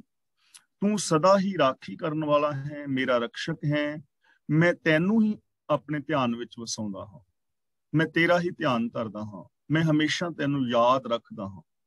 ਤੇ ਕੀ ਯਾਦ ਰੱਖਦਾ ਹਾਂ ਕਿ ਤੂੰ ਰਖਵਾਲਾ ਹੈ। ਹੁਣ ਇਹ ਚੀਜ਼ ਆਪਣੇ ਮਨ ਦੇ ਅੰਦਰ ਯਾਦ ਰੱਖਣੀ ਹੈ, ਰੱਬ ਨੂੰ ਹਮੇਸ਼ਾ ਯਾਦ ਰੱਖਣਾ ਹੈ ਯਾਦ ਦੇ ਵਿੱਚ। ਤੇ ਜਿਹੜੇ ਨੂੰ ਰੱਬ ਯਾਦ ਹੋਏਗਾ ਨਾ, ਉਹਨੂੰ ਰੱਬੀ ਗੁਣ ਯਾਦ ਹੋਣਗੇ। ਤੇ ਜਿਹਦੀ ਯਾਦ ਦੇ ਅੰਦਰ ਰੱਬ ਹੈ ਜਾਂ ਰੱਬੀ ਗੁਣ ਨੇ, ਉਹ ਰੱਬੀ ਗੁਣ ਜਾਂ ਰੱਬ ਦੀ ਰਜ਼ਾ, ਉਹੀ ਰਖਵਾਲਾ ਹੈ। ਆਤਮਿਕ ਜੀਵਨ ਦੀ ਰਾਖੀ ਕਰੇਗਾ। ਕਿਵੇਂ ਰਾਖੀ ਕਰੇਗਾ? ਜਿਨ੍ਹਾਂ ਦੀ ਯਾਦ ਦੇ ਅੰਦਰ ਸੱਚ ਹੈ ਨਾ, ਤਾਂ ਜੇ ਕਿਤੇ ਝੂਠ ਬੋਲਣ ਦਾ ਮੌਕਾ ਬਣੇਗਾ ਤੇ ਸੱਚ ਉਹਨਾਂ ਦੀ ਰਾਖੀ ਕਰੇਗਾ। ਉਹ ਝੂਠ ਬੋਲਣਗੇ ਹੀ ਨਹੀਂ, ਕਿਉਂਕਿ ਹਿਰਦੇ ਅੰਦਰ, ਸੋਚ ਦੇ ਅੰਦਰ ਸੱਚ ਵਸਿਆ ਹੋਇਆ ਹੈ। ਜੇ ਕਿਤੇ ਆਚਰਣਹੀਨਤਾ ਦਾ ਵਿਚਾਰ ਮਨ ਵਿੱਚ ਆਏਗਾ ਵੀ, ਤਾਂ ਰੱਬੀ ਗੁਣ, ਰੱਬੀ ਆਚਰਣ ਉਹਦੀ ਰਾਖੀ ਕਰੇਗਾ। ਔਰ ਅੰਦਰੋਂ ਆਵਾਜ਼ ਆਏਗੀ, ਵੇਖ ਪਰਾਈਆਂ ਚੰਗੀਆਂ ਮਾਵਾਂ ਭੈਣਾਂ ਧੀਆਂ ਜਾਣੇ। ਜੇ ਕਿਤੇ ਈਰਖਾ ਦਾ ਵਿਚਾਰ ਅੰਦਰ ਆਏਗਾ, ਕਿਉਂਕਿ ਈਰਖਾ ਸਾਡੀ ਆਤਮਿਕ ਮੌਤ ਦਾ ਕਾਰਨ ਬਣੇਗੀ, ਤਾਂ ਰੱਬ ਦੇ ਗੁਣ ਉਹਦੀ ਰਾਖੀ ਕਰਨਗੇ। ਕਿਉਂਕਿ ਜਿੱਥੇ ਪਿਆਰ ਹੈ ਉੱਥੇ ਈਰਖਾ ਆਏਗੀ ਨਹੀਂ। ਉਹਨੂੰ ਸਮਝ ਆਏਗੀ, ਜਿਸ ਅੰਦਰ ਤਾਤ ਪਰਾਈ ਹੋਵੇ ਤਿਸ ਤਾਂ ਕਦੇ ਨਾ ਹੋਵੇ ਭੁਲਾ। ਤਾਂ ਇਹ ਮਾਲਕ, ਤੂੰ ਹੀ ਸਾਡੇ ਆਤਮਿਕ ਜੀਵਨ ਦਾ ਰਾਖਾ ਹੈ, ਔਰ ਮੈਂ ਤੈਨੂੰ ਹੀ ਹਮੇਸ਼ਾ ਯਾਦ ਰੱਖਦਾ ਹਾਂ। ਮੈਂ ਇੱਕ ਪਲ ਵਾਸਤੇ ਵੀ ਤੈਨੂੰ ਭੁੱਲਦਾ ਨਹੀਂ ਹਾਂ। ਇਹੀ ਹੈ ਰੱਬ ਦਾ ਸਿਮਰਨ, ਇਹੀ ਹੈ ਰੱਬ ਦੀ ਭਗਤੀ। ਹਮੇਸ਼ਾ ਉਹਨੂੰ ਆਪਣੇ ਹਿਰਦੇ ਵਿੱਚ ਵਸਾਉਣਾ ਰੱਬੀ ਗੁਣਾਂ। ਜੀ ਜੰਤ ਸਭ ਤੇਰਿਆਂ ਤੂੰ ਰਿਹਾ ਸਮਾਈ। ਸਾਰੇ ਜੀ ਜੰਤ ਤੇਰੇ ਨੇ। ਤੂੰ ਰਿਹਾ ਸਮਾਈ ਦਾ ਮਤਲਬ ਤੂੰ ਇਹਨਾਂ ਸਾਰਿਆਂ ਦੇ ਅੰਦਰ ਸਮਾਇਆ ਹੋਇਆ ਹੈ। ਜੀ ਜੰਤ ਤੇਰੇ ਨੇ ਔਰ ਤੂੰ ਸਭ ਥਾਵਾਂ ਤੇ ਸਭ ਜੀਵਾਂ ਦੇ ਅੰਦਰ ਸਮਾਇਆ ਹੋਇਆ ਹੈ। ਹੁਣ ਇਹ ਚੀਜ਼ ਯਾਦ ਰੱਖਣੀ ਹੈ ਕਿ ਸਾਰੇ ਜੀ ਜੰਤ ਰੱਬ ਦੇ ਨੇ ਔਰ ਰੱਬ ਸਾਰਿਆਂ ਦੇ ਅੰਦਰ ਸਮਾਇਆ ਹੋਇਆ ਹੈ। ਹੁਣ ਦੇਖੋ, ਬੰਦੇ ਦੀ ਵਿਡੰਬਨਾ ਕੀ ਹੈ, ਬੰਦੇ ਦੀ ਜ਼ਿੰਦਗੀ ਦਾ ਦੁਖਾਂਤ ਕੀ ਹੈ। ਇਹ ਭਗਤੀ ਕਰਨੀ ਚਾਹੁੰਦਾ ਹੈ ਰੱਬ ਦੀ, ਪਿਆਰ ਕਰਨਾ ਚਾਹੁੰਦਾ ਹੈ ਰੱਬ ਨਾਲ, ਸੁੱਖ ਪਾਣਾ ਚਾਹੁੰਦਾ ਹੈ ਰੱਬ ਤੋਂ, ਯਾਦ ਰੱਖਣਾ ਚਾਹੁੰਦਾ ਹੈ ਰੱਬ ਨੂੰ, ਮਿਲਣਾ ਚਾਹੁੰਦਾ ਹੈ ਰੱਬ ਨੂੰ। ਇਹੀ ਚੀਜ਼ ਹੈ ਨਾ ਜੋ ਰੱਬ ਵਿੱਚ ਵਿਸ਼ਵਾਸ ਰੱਖਦੇ ਨੇ। ਲੇਕਿਨ ਹੁਣ ਇਹ ਨਹੀਂ ਸਮਝਦਾ ਕਿ ਇਹ ਜੀ ਜੰਤ ਵੀ ਰੱਬ ਦੇ ਨੇ। ਤਾਂ ਜ਼ਰੂਰਤ ਤੇ ਇਸ ਚੀਜ਼ ਦੀ ਹੈ ਨਾ ਕਿ ਜਿਸ ਦੇ ਨਾਲ ਪਿਆਰ ਕਰਨਾ ਹੈ ਉਹਦੀ ਤੇ ਹਰ ਸ਼ੈ ਪਿਆਰੀ ਲੱਗੇਗੀ। ਹੁਣ ਸਾਡੇ ਬੱਚਿਆਂ ਨਾਲ ਸਾਡਾ ਪਿਆਰ ਹੈ ਨਾ, ਤੇ ਬੱਚਿਆਂ ਨਾਲ ਪਿਆਰ ਹੈ ਤੇ ਥੋੜੀ ਵੀ ਬੱਚਿਆਂ ਦੀਆਂ ਕਿਤਾਬਾਂ ਅਸੀਂ ਪਾੜ ਦਈਏ, ਕਿਤਾਬਾਂ ਨਾਲ ਸਾਡਾ ਪਿਆਰ ਥੋੜਾ, ਪਿਆਰ ਤੇ ਬੱਚਿਆਂ ਨਾਲ ਤੇ ਕਿਤਾਬਾਂ ਪਾੜ ਦੋ ਬੱਚਿਆਂ ਦੀ। ਬੱਚਿਆਂ ਦੇ ਸਾਈਕਲ ਨਾਲ ਥੋੜੀ ਪਿਆਰ ਹੈ, ਬੱਚਿਆਂ ਦੇ ਸਾਈਕਲ ਨੂੰ ਪੈਂਚਰ ਕਰ ਦਿਓ, ਉਹਨਾਂ ਦੀ ਕਾਰ ਦੇ ਸ਼ੀਸ਼ੇ ਭੰਨ ਦਿਓ, ਉਹਨਾਂ ਦੇ ਬੱਸ ਤੇ ਬੈਗ ਫਾੜ ਦਿਓ, ਐਵੇਂ ਥੋੜੀ ਬੰਦਾ ਕਰੇਗਾ। ਬੱਚਿਆਂ ਨਾਲ ਪਿਆਰ ਹੈ ਤਾਂ ਬੱਚਿਆਂ ਦੀ ਹਰ ਸ਼ੈ ਪਿਆਰੀ ਲੱਗੇਗੀ, ਉਹਨਾਂ ਦੀ ਜੁੱਤੀ ਤੱਕ ਪਿਆਰੀ ਲੱਗੇਗੀ, ਉਹਨੂੰ ਮਾਪੇ ਸਾਂਭ ਸਾਂਭ ਕੇ ਰੱਖਦੇ ਨੇ ਨਾ, ਕਿਉਂਕਿ ਜਿਹਦੇ ਨਾਲ ਪਿਆਰ ਹੈ ਉਹਦੀ ਹਰ ਸ਼ੈ ਪਿਆਰੀ ਹੁੰਦੀ ਹੈ। ਤੇ ਜੇ ਕੋਈ ਤੁਹਾਡੇ ਬੱਚਿਆਂ ਦੇ ਨਾਲ ਈਰਖਾ ਕਰੇ, ਤੁਹਾਡਾ ਕਿਸੇ ਬੰਦੇ ਨਾਲ ਪਿਆਰ ਹੋਵੇ ਤੇ ਉਹ ਬੰਦਾ ਤੁਹਾਡੇ ਬੱਚਿਆਂ ਨੂੰ ਕੁੱਟੇ ਮਾਰੇ, ਉਹਨਾਂ ਦਾ ਨੁਕਸਾਨ ਕਰੇ, ਤੇ ਕੀ ਉਸ ਬੰਦੇ ਨੂੰ ਤੁਸੀਂ ਆਪਣਾ ਸੱਜਣ ਪਿਆਰਾ ਸਮਝੋਗੇ, ਉਹਦੇ ਨਾਲ ਪਿਆਰ ਕਰੋਗੇ? ਨਹੀਂ ਨਾ। ਤਾਂ ਆ ਸਾਰੇ ਜੀ ਜੰਤ ਰੱਬ ਦੇ ਨੇ ਤੇ ਅਸੀਂ ਰੱਬ ਦਾ ਪਿਆਰ ਪਾਣਾ ਚਾਹੁੰਦੇ ਹਾਂ, ਤੇ ਰੱਬ ਦੇ ਜੀਆਂ ਜੰਤਾਂ ਨਾਲ ਅਸੀਂ ਈਰਖਾ ਕਰੀਏ, ਰੱਬ ਦੇ ਬੱਚਿਆਂ ਤੋਂ ਅਸੀਂ ਰਿਸ਼ਵਤ ਲਈਏ, ਰੱਬ ਦੇ ਬੱਚਿਆਂ ਨਾਲ ਅਸੀਂ ਵਿਭਚਾਰ ਕਮਾਈਏ, ਠੱਗੀਆਂ ਮਾਰੀਏ, ਡੁਪਲੀਕੇਟ ਦਵਾਈਆਂ ਰੱਬ ਦੇ ਬੱਚਿਆਂ ਨੂੰ ਵੇਚੀਏ, ਰੱਬ ਦੇ ਬੱਚਿਆਂ ਦਾ ਸਿਰ ਪਾੜੀਏ, ਰੱਬ ਦੇ ਬੱਚਿਆਂ ਦੀਆਂ ਪੱਗਾਂ ਹਿਲਾਈਏ, ਰੱਬ ਦੇ ਬੱਚਿਆਂ ਨਾਲ ਈਰਖਾ ਦਵੇਸ਼ ਕਰੀਏ, ਤਾਂ ਕੀ ਐਵੇਂ ਕਰਕੇ ਸਾਨੂੰ ਰੱਬ ਦਾ ਪਿਆਰ ਮਿਲ ਸਕਦਾ ਹੈ? ਕਿਸੇ ਨੂੰ ਵੀ। ਸਾਰੇ ਵਿੱਚ ਆ ਗਏ ਨਾ, ਹਿੰਦੂ ਮੁਸਲਮਾਨ ਸਿੱਖ ਆਦਿ। ਰੱਬ ਦਾ ਪਿਆਰ ਕੀ ਸਾਨੂੰ ਮਿਲ ਸਕਦਾ ਹੈ? ਕਿ ਰੱਬ ਸਾਡੇ ਨਾਲੋਂ ਵੀ ਗਿਆ ਗਵਾਚਿਆ? ਸਾਡੇ ਬੱਚਿਆਂ ਨੂੰ ਜੇ ਕੋਈ ਦੁਖੀ ਕਰੇ ਤਾਂ ਅਸੀਂ ਉਹਨੂੰ ਤੇ ਘਰ ਵੀ ਨਹੀਂ ਵੜਨ ਦਿਆਂਗੇ। ਤੇ ਰੱਬ ਐਵੇਂ ਥੋੜੀ ਕਿ ਰੱਬ ਦੇ ਬੱਚਿਆਂ ਦੇ ਸਿਰ ਪਾੜਨ ਵਾਲੇ ਨੂੰ ਕਹੇ ਪਿਆਓ ਮੈਂ ਤੁਹਾਨੂੰ ਖੀਰ ਕੜਾ ਖਵਾਵਾਂਗਾ ਵੀ ਤੁਸੀਂ ਮੇਰੇ ਨਿਆਣਿਆਂ ਦਾ ਸਿਰ ਪਾੜਿਆ। ਪਹਿਲੀ ਗੱਲ ਕਿ ਸਾਰੇ ਜੀ ਜੰਤ ਤੇਰੇ ਨੇ, ਤੇ ਇਹਨਾਂ ਜੀ ਜਨਤਾਂ ਦੇ ਨਾਲ ਵੀ ਫਿਰ ਅਸਾਂ ਪਿਆਰ ਕਰਨਾ ਹੈ। ਤੇ ਦੂਜੀ ਗੱਲ ਕਹਿੰਦੇ ਨੇ ਤੂੰ ਰਿਹਾ ਸਮਾਈ, ਤੂੰ ਇਹਨਾਂ ਜੀਵਾਂ ਦੇ ਵਿੱਚ, ਆਪਣੇ ਜੀਆਂ ਦੇ ਅੰਦਰ ਸਮਾਇਆ ਹੋਇਆ ਹੈ, ਇਹਨਾਂ ਤੋਂ ਬਾਹਰ ਨਹੀਂ ਹੈ, ਇਹਨਾਂ ਦੇ ਵਿੱਚੋਂ ਰੱਬ ਨੂੰ ਵੇਖਣਾ ਹੈ। ਜੀ ਜੰਤ ਰੱਬ ਦੇ ਨੇ, ਪਹਿਲੀ ਗੱਲ। ਦੂਜੀ ਗੱਲ, ਤੂੰ ਰਿਹਾ ਸਮਾਈ, ਤੂੰ ਇਹਨਾਂ ਆਪਣੇ ਜੀਆਂ ਦੇ ਅੰਦਰ ਸਮਾਇਆ ਹੋਇਆ ਹੈ, ਇਹਨਾਂ ਤੋਂ ਬਾਹਰ ਨਹੀਂ ਹੈ। ਉੱਤੇ ਸੱਚਖੰਡ ਵਿੱਚ ਨਹੀਂ ਬੈਠਾ ਹੋਇਆ, ਉੱਤੇ ਸਵਰਗ ਵਿੱਚ ਨਹੀਂ ਬੈਠਾ, ਜੰਨਤ ਵਿੱਚ ਨਹੀਂ ਬੈਠਾ, ਕਿਤੇ ਵੱਖਰਾ ਬੈਕੁੰਠ ਧਾਮ ਬਣਾ ਕੇ ਤੇਰਾ ਵੱਖਰਾ ਦਰਬਾਰ ਨਹੀਂ, ਇਹਨਾਂ ਜੀਵ ਜਨਤਾਂ ਦੇ ਵਿੱਚ ਸਮਾਇਆ ਹੋਇਆ ਹੈ। ਬਸ ਆਹ ਗੱਲ ਬੰਦੇ ਦੀ ਸਮਝ ਵਿੱਚ ਆ ਨਹੀਂ ਰਹੀ। ਜੇ ਸਮਝ ਵਿੱਚ ਆ ਜਾਏ ਤਾਂ ਫਿਰ ਇਹਨੂੰ ਇੰਪਲੀਮੈਂਟ ਕਰੇ ਤੇ ਇਹਨਾਂ ਜੀਆਂ ਦੇ ਵਿੱਚ ਰੱਬ ਨੂੰ ਵੇਖੇ। ਤੁਸੀਂ ਮੇਰੇ ਵਿੱਚ, ਮੈਂ ਤੁਹਾਡੇ ਵਿੱਚ, ਇੱਕ ਦੂਜੇ ਵਿੱਚ ਰੱਬ ਨੂੰ ਵੇਖੀਏ, ਰੱਬ ਵਰਗਾ ਵਿਹਾਰ ਕਰੀਏ ਤੇ ਸਾਡੇ ਸਾਰੇ ਮਸਲੇ ਹੱਲ ਹੋ ਜਾਣਗੇ। ਤਾਂ ਗੁਰੂ ਪਾਤਸ਼ਾਹ ਜੀ ਅਸਲ ਦੇ ਅੰਦਰ ਬੰਦੇ ਦੀ ਸੋਚ ਨੂੰ ਇੰਨੀ ਉੱਚੀ ਚੁੱਕਣਾ ਚਾਹੁੰਦੇ ਨੇ ਕਿ ਇੰਨੀ ਘਟੀਆ ਸੋਚ ਹੈ ਬੰਦੇ ਦੀ, ਨੀਵੀਂ ਸੋਚ ਹੈ, ਉਹ ਇੰਨੀ ਮਹਾਨ ਹੋ ਜਾਏ ਕਿ ਬੰਦਾ ਰੱਬ ਵਰਗਾ ਹੋ ਕੇ ਜੀ ਸਕੇ, ਰੱਬ ਵਰਗਾ ਪਿਆਰ ਸਤਿਕਾਰ ਦੂਜਿਆਂ ਦੇ ਨਾਲ ਕਰ ਸਕੇ। ਜੋ ਦਾਸ ਤੇਰੇ ਕੀ ਨਿੰਦਾ ਕਰੇ ਤਿਸ ਮਾਰ ਪਚਾਈ। ਮਾਰ ਪਚਾਈ ਦਾ ਮਤਲਬ ਮਾਰ ਕੇ ਨਾਸ ਕਰ ਦਿੰਦਾ ਹੈ। ਜੋ ਮਨੁੱਖ ਤੇਰੇ ਦਾਸ ਦੀ ਨਿੰਦਿਆ ਕਰਦਾ ਹੈ ਉਹਨੂੰ ਤੂੰ ਮਾਰ ਕੇ ਖੁਆਰ ਕਰਦਾ ਹੈ। ਹੁਣ ਮਾਰ ਕੇ ਖੁਆਰ ਕਰਨ ਦਾ ਮਤਲਬ ਇਹ ਨਹੀਂ ਕਿ ਜੇ ਰੱਬ ਦੇ ਦਾਸ ਦੀ ਕੋਈ ਨਿੰਦਿਆ ਕਰੇ ਤੇ ਰੱਬ ਆਣ ਕੇ ਉਹਦਾ ਡੰਡਾ ਮਾਰ ਕੇ ਲੱਤ ਤੋੜ ਦਿੰਦਾ ਜਾਂ ਉਹਦਾ ਐਕਸੀਡੈਂਟ ਕਰ ਦਿੰਦਾ ਜਾਂ ਉਹਦਾ ਸਿਰ ਪਾੜ ਦਿੰਦਾ। ਮਾਰਨ ਦਾ ਮਤਲਬ ਇਹ ਨਹੀਂ ਹੈ, ਖੁਆਰ ਕਰਨ ਦਾ ਮਤਲਬ ਇਹ ਨਹੀਂ ਹੈ। ਖੁਆਰ ਕਰਨ ਦਾ ਮਤਲਬ ਹੈ ਕਿ ਉਸਦੀ ਜ਼ਿੰਦਗੀ ਦੇ ਅੰਦਰ ਦੁੱਖ ਪੈਦਾ ਹੋ ਜਾਂਦੇ ਨੇ, ਵਿਕਾਰ ਪੈਦਾ ਹੋ ਜਾਂਦੇ ਨੇ, ਉਹ ਬੰਦਾ ਆਤਮਕ ਮੌਤੇ ਮਰ ਜਾਂਦਾ ਹੈ ਔਰ ਸਾਰੀ ਜ਼ਿੰਦਗੀ ਖੁਆਰ ਹੁੰਦਾ ਰਹਿੰਦਾ ਹੈ, ਦੁਖੀ ਹੁੰਦਾ ਰਹਿੰਦਾ। ਹੁਣ ਦਾਸ ਦੀ ਨਿੰਦਿਆ ਦਾ ਮਤਲਬ ਕੀ ਹੈ ਕਿ ਇੱਕ ਬੰਦਾ ਹੈ ਰੱਬੀ ਰਾਹਾਂ ਤੇ ਚੱਲ ਰਿਹਾ ਹੈ, ਮਨ ਵਚਨ ਕਰਮ ਕਰਕੇ ਸੱਚਾ ਹੈ, ਇਨਸਾਨੀਅਤ ਦੇ ਨਾਲ ਪਿਆਰ ਕਰਦਾ ਹੈ, ਉਹਦੇ ਅੰਦਰ ਦਇਆ ਭਾਵਨਾ ਹੈ, ਤੇ ਦੂਜਾ ਬੰਦਾ ਹੈ ਉਹਦੇ ਨਾਲ ਈਰਖਾ ਕਰਦਾ ਹੈ, ਉਹਦੇ ਰਾਹਾਂ ਵਿੱਚ ਰੋੜੇ ਅਟਕਾਉਂਦਾ ਹੈ, ਉਹਦੇ ਖਿਲਾਫ ਬੋਲਦਾ ਹੈ। ਮਤਲਬ ਕਿ ਉਹ ਚੰਗੇ ਕੰਮ ਕਰਦਾ ਨਹੀਂ, ਮਾੜੇ ਕੰਮ ਕਰਦਾ ਹੈ, ਉਹਦੇ ਵਿਰੋਧ ਵਿੱਚ ਹੈ, ਸੱਚ ਨਹੀਂ ਬੋਲਦਾ, ਝੂਠ ਬੋਲਦਾ ਹੈ, ਈਰਖਾ ਕਰਦਾ ਹੈ, ਵਿਕਾਰ ਕਮਾਉਂਦਾ ਹੈ, ਤਾਂ ਕਿ ਐਸਾ ਬੰਦਾ ਸੁਖੀ ਰਹਿ ਸਕਦਾ ਹੈ? ਆਤਮਕ ਮੌਤ ਤੇ ਮਰੇਗਾ ਨਾ ਉਹ ਬੰਦਾ ਜਿਹੜਾ ਚੰਗੇ ਭਲੇ ਬੰਦੇ ਦੀ ਨਿੰਦਿਆ ਕਰੇਗਾ।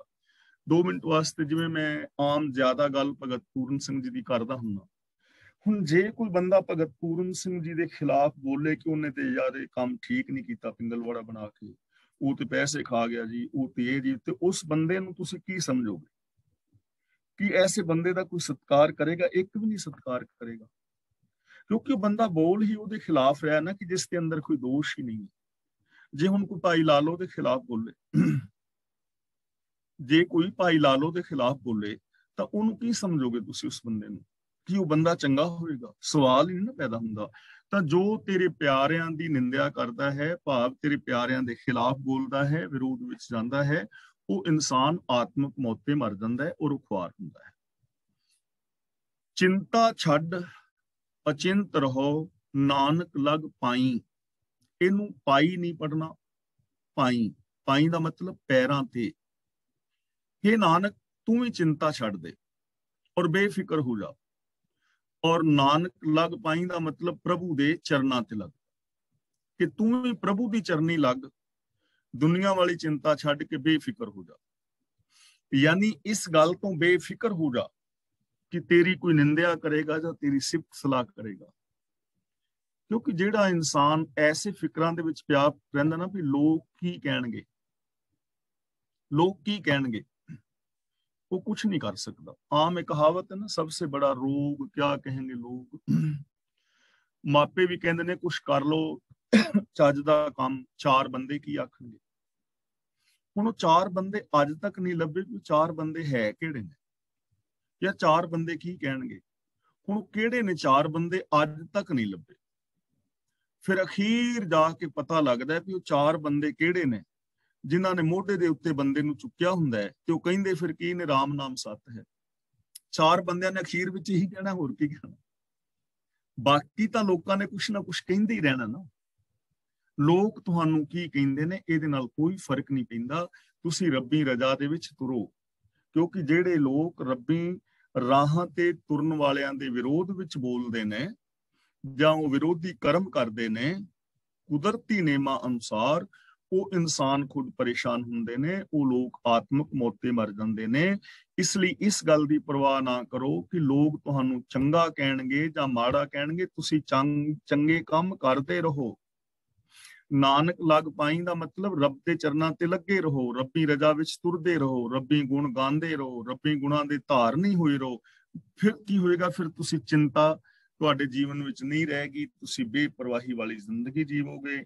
ਇਸ ਲਈ ਜਿਨ੍ਹਾਂ ਦੇ ਜੀਵਨ ਅੰਦਰ ਸ਼ੁਭ ਗੁਣ ਹੁੰਦੇ ਨੇ, ਮਨ ਬਚਨ ਕਰਮ ਕਰਕੇ ਸੱਚੀ ਜ਼ਿੰਦਗੀ ਜੀਂਦੇ ਨੇ, ਉਹ ਲੋਕ ਬੇਪਰਵਾਹ ਹੋ ਜਾਂਦੇ ਨੇ। ਉਹਨਾਂ ਦੇ ਜੀਵਨ ਦੇ ਵਿੱਚ ਚਿੰਤਾ ਫਿਕਰ ਝੋਰੇ ਕਾੜੇ ਅੰਦੇਸ਼ੇ ਨਹੀਂ ਰਹਿ ਜਾਂਦੇ। ਸ਼ਲੋਕ ਮਹਿਲਾ ਤੀਜਾ। ਆਸਾ ਕਰਤਾ ਜਗ ਮੁਆ, ਆਸਾ ਮਰੈ ਨਾ ਜਾਏ। ਆਸਾ ਦਾ ਮਤਲਬ ਇੱਛਾ, ਉਮੀਦ, ਯਾਨੀ ਇੱਥੇ ਆਸਾ ਦਾ ਭਾਵ ਹੋਏਗਾ ਤ੍ਰਿਸ਼ਨਾ, ਕਿ ਦੁਨੀਆ ਦੀਆਂ ਆਸਾਂ ਬਣਾ ਬਣਾ ਕੇ ਬੰਦਾ ਮਰ ਜਾਂਦਾ ਹੈ, ਪਰ ਇਹ ਆਸਾਂ ਕਦੇ ਨਹੀਂ ਮੁੱਕਦੀਆਂ, ਤ੍ਰਿਸ਼ਨਾ ਕਦੇ ਨਹੀਂ ਮੁੱਕਦੀ, ਕਦੇ ਤ੍ਰਿਸ਼ਨਾ ਨਹੀਂ ਮੁੱਕਦੀ। ਚੰਦ ਲੋਕ ਨੇ ਜਿਹੜੇ ਸੰਤੋਖ ਦੇ ਧਾਰਨੀ ਹੋਏ ਨੇ, ਜਿਨ੍ਹਾਂ ਨੇ ਸੰਤੋਖ ਨੂੰ ਸਮਝਿਆ ਹੈ। ਚੰਦ ਕੁ ਲੋਕ ਹੁੰਦੇ ਨੇ, ਬਹੁ ਗਿਣਤੀ ਲੋਕ ਤੇ ਤ੍ਰਿਸ਼ਨਾਵਾਂ ਦੇ ਅੰਦਰ ਬੰਦਾ ਵਿਆਕੁਲ ਹੈ। ਕਦੇ ਕਿਸੇ ਦੀ ਤ੍ਰਿਸ਼ਨਾ ਮੁੱਕੀ ਹੈ? ਕਿਉਂਕਿ ਤ੍ਰਿਸ਼ਨਾ ਮੁੱਕ ਨਹੀਂ ਸਕਦੀ। ਉਹਦਾ ਰੀਜ਼ਨ ਹੈ ਕਿ ਇਹ ਦੁਨੀਆ ਦੇ ਵਿੱਚ ਕਿਸੇ ਚੀਜ਼ ਦਾ ਐਂਡ ਨਹੀਂ ਹੈ। ਜੇ ਤੇ ਪੈਸੇ ਦਾ ਅੰਤ ਹੋਵੇ ਕਿ ਇੱਥੋਂ ਅੱਗੇ ਪੈਸਾ ਬੰਦਾ ਕਮਾ ਹੀ ਨਹੀਂ ਸਕਦਾ, ਫਿਰ ਤਾਂ ਹੋ ਗਿਆ ਕਿ ਤ੍ਰਿਸ਼ਨਾ ਮੁੱਕ ਗਈ, ਹੁਣ ਇਸ ਤੋਂ ਅੱਗੇ ਕਮਾ ਹੀ ਨਹੀਂ ਸਕਦੇ, ਇਸ ਤੋਂ ਅੱਗੇ ਬਣਾ ਹੀ ਨਹੀਂ ਸਕਦੇ। ਹੁਣ ਇਸ ਚੀਜ਼ ਦਾ ਤੇ ਇੱਥੇ ਐਂਡ ਹੈ ਹੀ ਨਹੀਂ ਨਾ, ਕਿ ਤੁਸੀਂ ਕਿੰਨੇ ਹੀਰੇ ਜਵਾਹਰਾਤ ਨੇ ਇਸ ਦੁਨੀਆ ਵਿੱਚ, ਕੋਈ ਅੰਤ ਹੈ? ਹੁਣ ਲੋਕ ਮੰਗਲ ਗ੍ਰਹਿ ਤੇ ਕਲੋਨੀਆਂ ਬਣਾਉਣ ਦੀ ਤਿਆਰੀ ਕਰ ਰਹੇ ਨੇ ਨਾ, ਤੇ ਮੰਗਲ ਤੇ ਆ ਪਿੱਛੇ ਪਲਾਟ ਵੇਚਣ ਦੀ ਗੱਲ ਹੋਈ ਸੀ, ਪਲਾਟ ਵੇਚੇ ਜਾ ਰਹੇ ਨੇ। ਜੇ ਕੱਲ ਨੂੰ ਮੰਨ ਲਓ ਸਪੋਜ਼ ਜੇ ਮੰਗਲ ਗ੍ਰਹਿ ਦੇ ਉੱਤੇ ਦੁਨੀਆ ਵਸਦੀ ਹੈ, ਤੇ ਇਹ ਥੋੜੀ ਲੋਕ ਮੰਗਲ ਗ੍ਰਹਿ ਦੇ ਉੱਤੇ ਕਲੋਨੀਆਂ ਨਹੀਂ ਖਰੀਦਣਗੇ, ਲੋਕ ਖਰੀਦਣਗੇ ਬਿਲਕੁਲ, ਵੀ ਸਾਨੂੰ ਪਲਾਟ ਚਾਹੀਦਾ, ਸਸਤੇ ਮਿਲ ਰਹੇ ਨੇ, ਖਰੀਦ ਲਓ ਯਾਰ। ਆਸਾ ਮੁੱਕਦੀਆਂ ਨਹੀਂ, ਤ੍ਰਿਸ਼ਨਾ ਕਦੇ ਨਹੀਂ ਮੁੱਕਦੀ। ਆਸਾ ਮਰੇ ਨਾ ਜਾਏ, ਨਾ ਤ੍ਰਿਸ਼ਨਾ ਮੁੱਕਦੀ ਹੈ ਨਾ ਜਾਂਦੀ ਹੈ। ਭਾਵ ਕਿ ਕਦੇ ਵੀ ਸੱਚ ਨੂੰ ਛੱਡ ਕੇ, ਜੇ ਅਸੀਂ ਸੱਚ ਨੂੰ ਛੱਡ ਦਈਏ ਤਾਂ ਆਸਾਵਾਂ ਤ੍ਰਿਸ਼ਨਾਵਾਂ ਕਦੇ ਵੀ ਨਹੀਂ ਮੁੱਕਦੀਆਂ, ਬੰਦਾ ਹੀ ਮੁੱਕ ਜਾਂਦਾ ਹੈ। ਨਾਨਕ ਆਸਾਂ ਪੂਰੀਆਂ, ਸੱਚੇ ਸਿਉ ਚਿਤ ਲਾਏ। ਗੁਰੂ ਸਾਹਿਬ ਕਹਿੰਦੇ ਨੇ ਜੇ ਸੱਚੇ ਪ੍ਰਭੂ ਦੇ ਨਾਲ ਚਿੱਤ ਜੋੜ ਲਿਆ ਜਾਏ ਨਾ, ਰੱਬੀ ਰਜ਼ਾ ਨੂੰ ਸਮਝ ਲਿਆ ਜਾਏ, ਜ਼ਿੰਦਗੀ ਦੀ ਅਸਲੀਅਤ ਨੂੰ ਜਾਣ ਲਿਆ ਜਾਏ, ਰੱਬੀ ਗੁਣਾਂ ਦੇ ਨਾਲ ਜੇਕਰ ਬੰਦੇ ਦਾ ਚਿੱਤ ਲੱਗ ਜਾਏ ਤਾਂ ਫਿਰ ਇਹ ਆਸਾਂ ਪੂਰੀਆਂ ਹੋ ਜਾਂਦੀਆਂ ਨੇ। ਆਸਾਂ ਪੂਰੀਆਂ ਦਾ ਮਤਲਬ ਮੁੱਕ ਜਾਂਦੀਆਂ। ਇੱਥੇ ਪੂਰੀਆਂ ਦਾ ਮਤਲਬ ਇਹ ਨਹੀਂ ਕਿ ਜੇ ਅਸੀਂ ਕਾਰ ਮੰਗਨੇ ਆ ਤੇ ਕਾਰ ਮਿਲ ਜਾਂਦੀ, ਕੋਠੀ ਮੰਗਨੇ ਆ ਤੇ ਕੋਠੀ ਮਿਲ ਜਾਂਦੀ। ਇੱਥੇ ਆਸਾਂ ਪੂਰੀਆਂ ਦਾ ਮਤਲਬ ਮੁੱਕ ਜਾਂਦੀਆਂ ਨੇ। ਜਿਵੇਂ ਅਸੀਂ ਕਹਿੰਦੇ ਆ ਨਾ ਵੀ ਸਾਡਾ ਬਾਪੂ ਪੂਰਾ ਹੋ ਗਿਆ ਜਾਂ ਬੇਬੇ ਪੂਰੀ ਹੋ ਗਈ, ਤਾਂ ਬੇਬੇ ਪੂਰੀ ਹੋਣ ਦਾ ਮਤਲਬ ਇਹ ਨਹੀਂ ਕਿ ਬੇਬੇ ਇੰਜੀਨੀਅਰ ਬਣ ਗਈ ਹੈ, ਕੱਲ ਤੋਂ ਪੁਲਾਂ ਦਾ ਠੇਕਾ ਲੈ ਗਈ ਬੇਬੇ। ਬਾਪੂ ਪੂਰਾ ਹੋ ਗਿਆ ਤਾਂ ਪੂਰਾ ਹੋਣ ਦਾ ਮਤਲਬ ਇਹ ਨਹੀਂ ਕਿ ਬਾਪੂ ਸਿਵਲ ਸਰਜਨ ਬਣ ਗਿਆ ਕਿ ਹੁਣ ਹਸਪਤਾਲ ਖੋਲ ਕੇ ਲੋਕਾਂ ਦੇ ਆਪਰੇਸ਼ਨ ਕਰੇਗਾ। ਪੂਰਾ ਹੋਣ ਦਾ ਮਤਲਬ ਮਰ ਗਿਆ, ਖਤਮ ਹੋ ਗਿਆ। ਪੂਰੇ ਹੋਣ ਦਾ ਮਤਲਬ ਹੁੰਦਾ ਹੈ ਮਰ ਜਾਣਾ, ਖਤਮ ਹੋ ਜਾਣਾ। ਕਿ ਅੱਜ ਇੱਕ ਮਹੀਨਾ ਪੂਰਾ ਹੋ ਗਿਆ ਮਤਲਬ ਖਤਮ ਹੋ ਗਿਆ। ਨਾਨਕ ਆਸਾਂ ਪੂਰੀਆਂ, ਉਹਨਾਂ ਦੀਆਂ ਆਸਾਂ ਮੁੱਕ ਜਾਂਦੀਆਂ ਨੇ, ਖਤਮ ਹੋ ਜਾਂਦੀਆਂ ਨੇ। ਕਿਹਨਾਂ ਦੀਆਂ?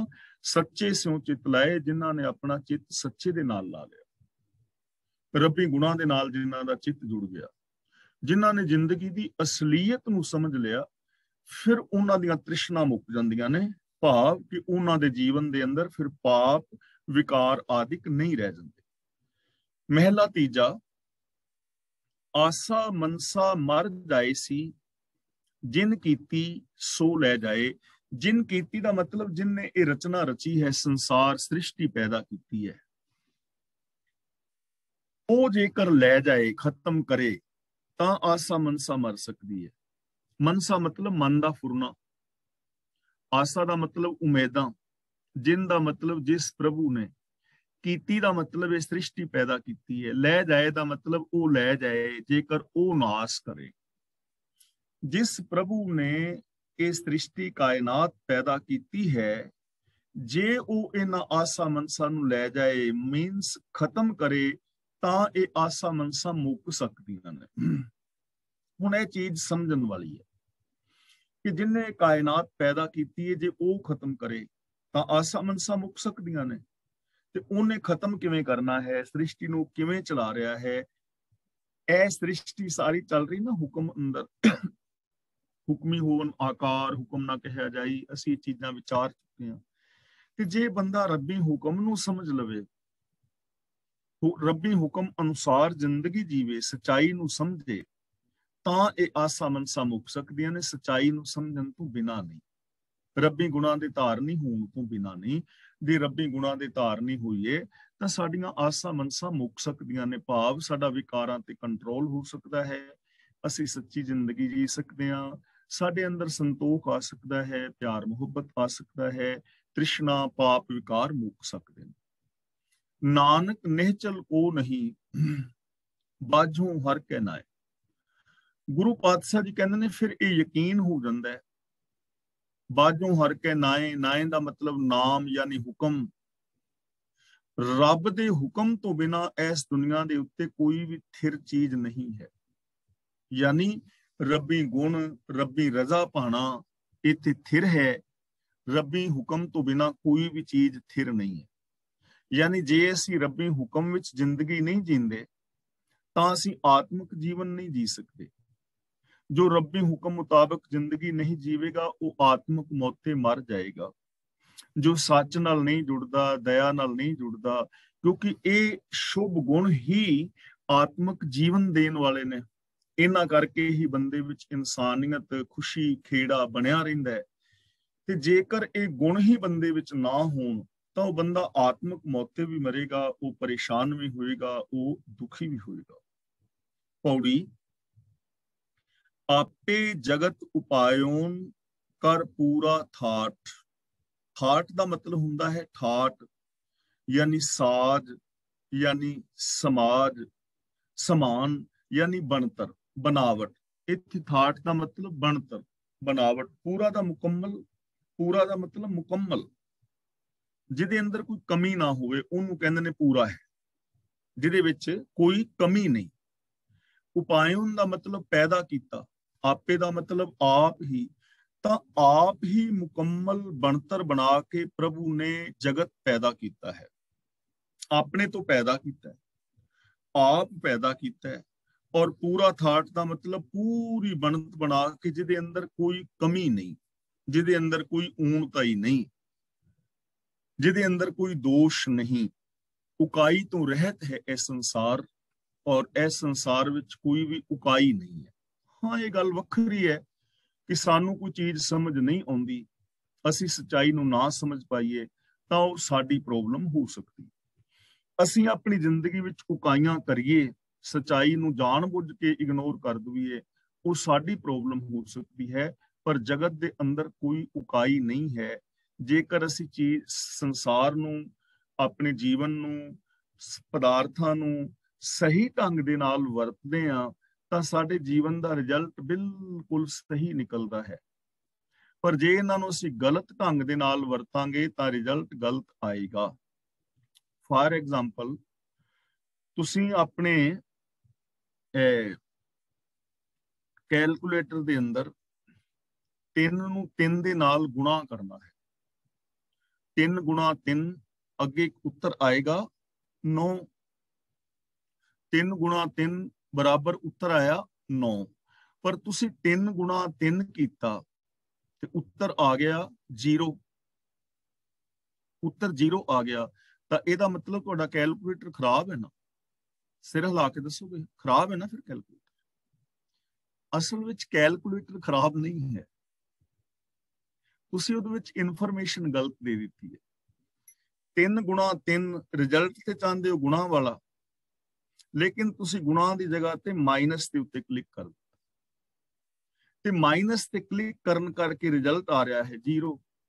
ਕੈਲਕੂਲੇਟਰ ਬਿਲਕੁਲ ਠੀਕ ਦੱਸ ਰਿਹਾ, ਸਿਸਟਮ ਬਿਲਕੁਲ ਠੀਕ ਹੈ, ਉਹਨੇ ਸਹੀ ਉੱਤਰ ਦਿੱਤਾ ਹੈ, ਲੇਕਿਨ ਅਸੀਂ ਇਨਫੋਰਮੇਸ਼ਨ ਗਲਤ ਦੇ ਦਿੱਤੀ ਹੈ।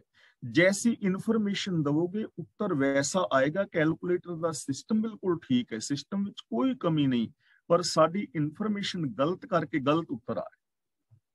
इसी तरह साडा दिमाग जां साडा सारे दा सारा संसार कैलकुलेटर की तरह काम करता है, बिल्कुल सही। 3 गुणा 3 का उत्तर 9 ही आएगा, पर जे साडा उत्तर 0 आ रहा है, इट मीनस असी क्लिक किते गलत करी बैठे हैं ਤੇ ਰਿਜ਼ਲਟ ਅਸੀਂ ਹੋਰ ਚਾਹੁੰਦੇ ਆ, ਕਲਿੱਕ ਅਸੀਂ ਕਿਤੇ ਹੋਰ ਕਰੀ ਬੈਠੇ ਆ। ਸਾਡਾ ਵੀ ਇਹੀ ਹਾਲ ਹੈ। ਹੁਣ ਦੇਖੋ ਸਾਡੀ ਜ਼ਿੰਦਗੀ ਵਿੱਚ ਅਸ਼ਾਂਤੀ ਕਿਉਂ ਹੈ? ਅਸੀਂ ਚਾਹੁੰਦੇ ਤੇ ਆ ਸ਼ਾਂਤੀ, ਖੁਸ਼ੀ ਚਾਹੁੰਦੇ ਆ। ਹਰ ਇਨਸਾਨ ਚਾਹੁੰਦਾ ਨਾ ਮੈਨੂੰ ਪਿਆਰ ਮਿਲੇ, ਸਤਿਕਾਰ ਮਿਲੇ, ਖੁਸ਼ੀ ਮਿਲੇ, ਮੈਂ ਮੁਕਤ ਹੋਵਾਂ। ਰਿਜ਼ਲਟ ਤੇ ਅਸੀਂ ਇਹੀ ਚਾਹੁੰਦੇ ਆ ਨਾ। ਤੇ ਕਲਿੱਕ ਅਸੀਂ ਕਿੱਥੇ ਕੀਤਾ ਹੈ?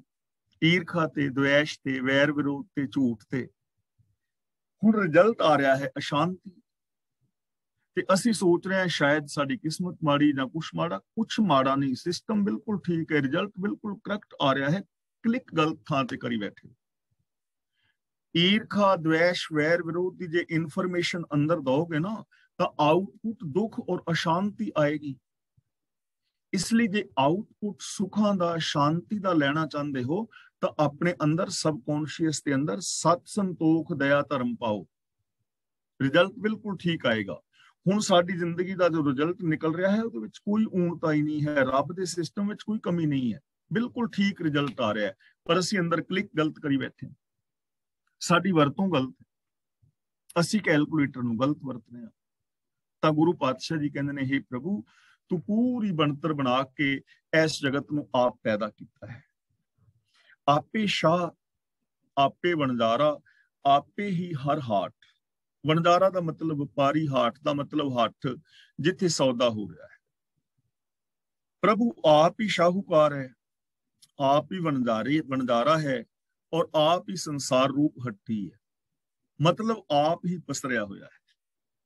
आप ही शाहूकार है, आप ही वणजारा है, आप ही संसार रूपी हट है। ਹੁਣ ਦੇਖੋ ਕਿੰਨਾ ਪਿਆਰਾ ਬਚਨ ਹੈ। ਸਾਡਾ ਰੱਬ ਵਾਲਾ ਭੁਲੇਖਾ ਫਿਰ ਨਿਕਲ ਜਾਂਦਾ ਨਾ ਇੱਥੋਂ ਕਿ ਉਹ ਵੱਖਰਾ ਨਹੀਂ ਬੈਠਾ। ਆਪ ਹੀ ਸ਼ਾਹੂਕਾਰ ਹੈ, ਆਪ ਹੀ ਵਣਜਾਰ ਹੈ, ਆਪ ਹੀ ਸੰਸਾਰ ਰੂਪ ਹੱਟੀ ਹੈ। ਯਾਨੀ ਦਿਸਦਾ ਜਗਤ ਸਾਰਾ ਸੰਸਾਰ ਰੱਬ ਦਾ ਹੀ ਰੂਪ ਹੈ। ਸ਼ਾਹੂਕਾਰ ਵਿੱਚ ਵੀ ਉਹ ਹੈ ਤੇ ਵਣਜਾਰੇ ਵਿੱਚ ਵੀ, ਵਪਾਰੀ ਵਿੱਚ ਵੀ ਉਹ ਹੈ। ਹੁਣ ਜੇ ਇਹ ਚੀਜ਼ ਨੂੰ ਸਮਝ ਲਿਆ ਜਾਏ ਕਿ ਦੁਕਾਨਦਾਰ ਦੇ ਅੰਦਰ ਵੀ ਰੱਬ ਹੈ ਤੇ ਗ੍ਰਾਹਕ ਦੇ ਵਿੱਚ ਵੀ ਰੱਬ, ਤਾਂ ਜੇ ਇਹ ਚੀਜ਼ ਨੂੰ ਇੰਪਲੀਮੈਂਟ ਕੀਤਾ ਜਾਏਗਾ ਤਾਂ ਕੋਈ ਵੀ ਦੁਕਾਨਦਾਰ ਗ੍ਰਾਹਕ ਤੋਂ ਪੈਸੇ ਓਨੇ ਹੀ ਲਏਗਾ ਜਿੰਨੇ ਦੀ ਉਹ ਚੀਜ਼ ਹੋਏਗੀ, ਡੁਪਲੀਕੇਟ ਨਹੀਂ ਵੇਚੇਗਾ। ਤੇ ਗ੍ਰਾਹਕ ਵੀ ਜੇ ਕਿਸੇ ਦੁਕਾਨਦਾਰ ਤੋਂ ਉਧਾਰ ਲਏਗਾ ਤੇ ਉਹਦੇ ਟਾਈਮ ਦੇ ਨਾਲ ਪੈਸੇ ਵਾਪਸ ਕਰੇਗਾ। ਰੱਬ ਵਰਗਾ ਪਿਆਰ ਵਿਹਾਰ ਹੋ ਜਾਏਗਾ। ਰੱਬ ਸਾਰੇ ਜਗਤ ਦੇ ਅੰਦਰ ਵਿਆਪਕ ਹੈ। ਆਪੇ ਸਾਗਰ, ਆਪੇ ਬੋਹਿਥਾ, ਆਪੇ ਹੀ ਖੇਵਾਟ। ਖੇਵਾਟ ਦਾ ਮਤਲਬ ਖੇਵਟ ਮਲਾ, ਬੋਹਿਥਾ ਦਾ ਮਤਲਬ ਜਹਾਜ਼, ਸਾਗਰ ਦਾ ਮਤਲਬ ਹੈ ਸੰਸਾਰ ਸਮੁੰਦਰ। ਪ੍ਰਭੂ ਆਪ ਹੀ ਸੰਸਾਰ ਸਮੁੰਦਰ ਹੈ, ਆਪ ਹੀ ਜਹਾਜ਼ ਹੈ ਔਰ ਆਪ ਹੀ ਮਲਾ ਹੈ। ਭਾਵ ਕਿ ਇਹ ਸਾਰਾ ਕੁਝ ਉਸ ਪ੍ਰਭੂ ਦੀ ਸੱਤਿਆ ਕਰਕੇ ਚੱਲ ਰਿਹਾ ਹੈ। ਸੰਸਾਰ ਵੀ ਆਪ ਹੈ ਔਰ ਜਹਾਜ਼ ਵੀ ਆਪ ਹੈ। ਜਹਾਜ਼ ਦਾ ਮਤਲਬ ਜੋ ਰੱਬ ਦਾ ਹੁਕਮ ਹੈ, ਜਿਹਦੇ ਰਾਹੀਂ ਅਸੀਂ ਪਾਰ ਹੋਣਾ ਹੈ, ਸ਼ੁਭ ਗੁਣ ਆਦਿਕ ਨੇ। ਤੇ ਮਲਾਹ ਦਾ ਮਤਲਬ ਗੁਰੂ ਆਪ ਹੈ। ਭਾਵ ਕਿ ਸਾਰੇ ਥਾਵਾਂ ਦੇ ਉੱਤੇ ਪ੍ਰਭੂ ਆਪ ਵਿਆਪਕ ਹੈ। ਸੰਸਾਰ ਉਸ ਪ੍ਰਭੂ ਤੋਂ ਵੱਖਰਾ ਨਹੀਂ ਹੈ। ਆਪੇ ਗੁਰ, ਚੇਲਾ ਹੈ ਆਪੇ, ਆਪੇ ਦੱਸੇ ਘਾਟ। ਘਾਟ ਦਾ ਮਤਲਬ ਪੱਤਣ, ਮਤਲਬ ਜੀਵਨ ਦਾ ਮਨੋਰਥ, ਵੀ ਉਹ ਤੇਰਾ ਪੱਤਣ ਹੈ ਪਰਲਾ ਪਾਸਾ। ਮੀਨਸ ਕਿ ਸਾਡੇ ਜੀਵਨ ਦਾ ਮਨੋਰਥ ਕੀ ਹੈ। ਇੱਥੇ ਘਾਟ ਦਾ ਮਤਲਬ ਜੀਵਨ ਦਾ ਮਨੋਰਥ, ਜਹਾਜ਼ ਦੇ ਅਪੜਨ ਦਾ ਥਾਂ।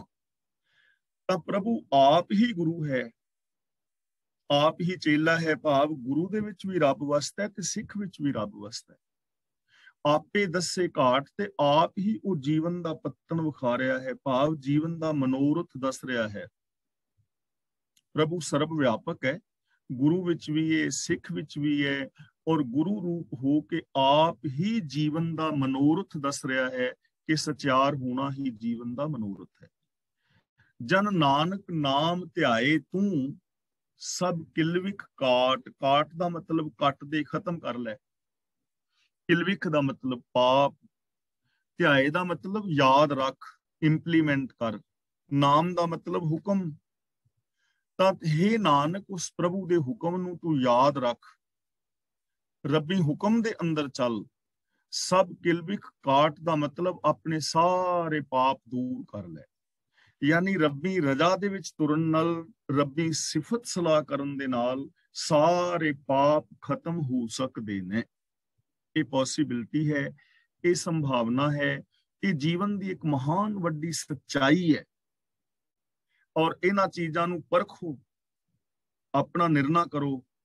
ਆਪਣੇ ਤਜਰਬੇ ਤੋਂ ਇਹ ਚੀਜ਼ ਦਾ ਨਿਰਣਾ ਕਰਕੇ ਵੇਖੋ ਕਿ ਜੇ ਅਸੀਂ ਸਿਫਤ ਸਲਾਹ ਕਰੀਏ, ਜੇ ਅਸੀਂ ਰੱਬੀ ਗੁਣਾਂ ਦੇ ਧਾਰਨੀ ਹੋਈਏ, ਰੱਬੀ ਗੁਣਾਂ ਨੂੰ ਇੰਪਲੀਮੈਂਟ ਕਰੀਏ, ਤਾਂ ਕਿ ਪਾਪ ਖਤਮ ਨਹੀਂ ਹੁੰਦੇ। ਪਿਆਰ ਦੇ ਨਾਲ ਰਹੋਗੇ, ਈਰਖਾ ਖਤਮ ਹੋ ਜਾਏਗੀ ਨਾ। ਨਿਰਵੈਰ ਰਹੋਗੇ, ਵੈਰ ਖਤਮ ਹੋ ਜਾਣਗੇ। ਨਿਮਰਤਾ ਵਿੱਚ ਜੋ ਰਹੇਗਾ, ਉਹਦੇ ਅੰਦਰੋਂ ਈਗੋ ਖਤਮ ਹੋ ਜਾਏਗੀ। ਜਿਸ ਦੇ ਅੰਦਰ ਸੈਲਫ ਕੌਨਫੀਡੈਂਸ ਹੋਏਗਾ, ਉਹਦੇ ਅੰਦਰੋਂ ਇਨਫੀਰੀਓਰਿਟੀ ਕੰਪਲੈਕਸ ਆਦਿ ਖਤਮ ਹੋ ਜਾਣਗੇ। ਜਿਹਦੇ ਅੰਦਰ ਪਿਆਰ ਹੋਏਗਾ, ਉਹਦੇ ਅੰਦਰੋਂ ਵੈਰ ਵਿਰੋਧ ਖਤਮ ਹੋ ਜਾਣਗੇ। ਜਿਹਦੇ ਅੰਦਰ ਉਦਮ ਹੋਏਗਾ, ਉਹਦੇ ਅੰਦਰੋਂ ਆਲਸ ਖਤਮ ਹੋ ਜਾਏਗਾ। ਤਾਂ ਗੁਰੂ ਪਾਤਸ਼ਾਹ ਜੀ ਕਹਿੰਦੇ ਨੇ ਕਿ ਹੇ ਭਾਈ, ਤੂੰ ਰੱਬੀ ਰਜ਼ਾ ਦੇ ਅੰਦਰ ਤੁਰ, ਰੱਬੀ ਗੁਣਾਂ ਦਾ ਧਾਰਨੀ ਹੋ, ਤੇ ਆਪਣੀ ਜ਼ਿੰਦਗੀ ਦੇ ਅੰਦਰੋਂ ਸਾਰੇ ਪਾਪ ਕੱਟ, ਤੇਰੇ ਪਾਪ ਕੱਟੇ ਜਾਣਗੇ। ਤੂੰ ਵਿਕਾਰਾਂ ਤੋਂ ਰਹਿਤ ਹੋ ਜਾਏਗਾ। ਐਸੇ ਜ਼ਿੰਦਗੀ ਦੇ ਅੰਦਰ ਤੈਨੂੰ ਮੁਕਤੀ ਮਿਲੇਗੀ, ਤੈਨੂੰ ਖੁਸ਼ੀ ਮਿਲੇਗੀ, ਖੇੜਾ ਮਿਲੇਗਾ, ਪ੍ਰਸੰਨਤਾ ਮਿਲੇਗੀ। ਤਾਂ ਗੁਰੂ ਜੀ ਇਸ ਸਮਾਜ ਨੂੰ ਪਾਪਾਂ ਤੋਂ ਮੁਕਤ ਵੇਖਣਾ ਚਾਹੁੰਦੇ ਨੇ। ਗੁਰੂ ਜੀ ਹਰ ਇਨਸਾਨ ਦੀ ਸੋਚ ਨੂੰ ਪਾਪਾਂ ਤੋਂ ਮੁਕਤ ਕਰਨਾ ਚਾਹੁੰਦੇ ਨੇ। ਤੇ ਸਾਡਾ ਸਾਰਿਆਂ ਦਾ ਇਹ ਹੱਕ ਵੀ ਹੈ ਔਰ ਇਹ ਫਰਜ਼ ਵੀ ਹੈ ਕਿ ਅਸੀਂ ਗੁਰਬਾਣੀ ਅਨੁਸਾਰ ਜ਼ਿੰਦਗੀ ਜੀ ਕੇ ਆਪਣੇ ਆਪ ਨੂੰ ਪਾਪਾਂ ਤੋਂ ਮੁਕਤ ਕਰੀਏ। ਤੇ ਪਾਪਾਂ ਔਰ ਵਿਕਾਰਾਂ ਤੋਂ ਮੁਕਤ ਕਰਨ ਦਾ ਇੱਕੋ ਹੀ ਸਾਧਨ ਹੈ, ਤੇ ਉਹ ਹੈ ਗੁਣਾਂ ਦੇ ਧਾਰਨੀ ਹੋਣਾ, ਰੱਬੀ ਰਜ਼ਾ ਵਿੱਚ ਤੁਰਨਾ। ਔਰ ਜੇ ਬਿਲਕੁਲ ਸੌਖੇ ਲਫ਼ਜ਼ਾਂ ਵਿੱਚ ਕਹਿਣਾ ਹੋਏ ਤਾਂ ਜੋ ਵੇ ਆਫ ਲਾਈਫ ਸ੍ਰੀ ਗੁਰੂ ਗ੍ਰੰਥ ਸਾਹਿਬ ਜੀ ਸਾਨੂੰ ਦੇ ਰਹੇ ਨੇ, ਇਸ ਵੇ ਆਫ ਲਾਈਫ ਨੂੰ ਫੋਲੋ ਕਰਨ ਦੇ ਨਾਲ ਸਾਡੀ ਮੈਂਟੈਲਿਟੀ, ਮਾਨਸਿਕਤਾ ਪਾਪਾਂ ਤੋਂ ਮੁਕਤ ਹੋ ਜਾਏਗੀ, ਵਿਕਾਰਾਂ ਤੋਂ ਮੁਕਤ ਹੋ ਜਾਏਗੀ। ਤੇ ਜਿੱਥੇ ਪਾਪ ਔਰ ਵਿਕਾਰ ਨਹੀਂ ਹੋਣਗੇ, ਜਿੱਥੇ ਕੇਵਲ ਗੁਣ ਹੋਣਗੇ, ਉੱਥੇ ਵਿਗਾਸਤਾ, ਸੁਖ, ਸ਼ਾਂਤੀ, ਆਨੰਦ, ਖੇੜਾ ਔਰ ਪ੍ਰਸੰਨਤਾ ਆਟੋਮੈਟਿਕਲੀ ਆ ਜਾਏਗੀ। ਤਾਂ ਇਸ ਪੌੜੀ ਦੇ ਨਾਲ ਹੀ ਗੂਜਰੀ ਕੀ ਜੋ ਪਹਿਲੀ ਵਾਰ ਹੈ, ਉਹਦੀ ਅੱਜ ਇੱਥੇ ਸਮਾਪਤੀ ਹੈ ਜੀ। ਔਰ ਅੱਜ ਦੀ ਇਸ ਵਿਚਾਰ ਵਿੱਚ ਜੇ ਕਿਸੇ ਵੀਰ ਭੈਣ ਨੇ ਕੋਈ ਸਵਾਲ ਪੁੱਛਣਾ ਹੈ ਜਾਂ ਆਪਣੇ ਵਿਚਾਰ ਦੇਣੇ ਨੇ, ਤਾਂ ਉਹ ਆਪਣੇ ਵਿਚਾਰ ਦੇ ਸਕਦੇ ਨੇ। ਅੱਜ ਸਾਡੇ ਕੋਲ ਥੋੜਾ ਟਾਈਮ ਵੀ ਹੈ ਹਾਲੇ, ਕਿਉਂਕਿ ਵਾਰ ਇੱਥੇ ਸਮਾਪਤ ਹੋ ਗਈ ਹੈ। ਕੱਲ ਨੂੰ ਅਸੀਂ ਗੁਜਰੀ ਕੀ ਵਾਰ ਅਗਲੀ ਵਿਚਾਰ ਆਰੰਭ ਕਰਾਂਗੇ, ਔਰ ਅਗਲੇ ਅੰਗ ਤੋਂ ਹੀ ਅਗਲੀ ਜਿਹੜੀ ਵਾਰ ਹੈ ਉਹ ਆਰੰਭ ਹੋ ਜਾਣੀ ਹੈ। ਇਸ ਵਾਰ ਦੇ ਵਿੱਚ ਆਪਨੇ ਕੀ ਨਵਾਂ ਸਿੱਖਿਆ, ਜਾਂ ਕੀ ਨਵਾਂ ਸੁਣਿਆ, ਜਾਂ ਕੀ ਨਵਾਂ ਵਿਚਾਰਿਆ, ਇਹ ਆਪਣੇ ਵਿਚਾਰ ਦੇਣ ਦੀ ਜ਼ਰੂਰ ਕਿਰਪਾਲਤਾ ਕਰਨੀ। ਵਾਹਿਗੁਰੂ ਜੀ ਕਾ ਖਾਲਸਾ, ਵਾਹਿਗੁਰੂ।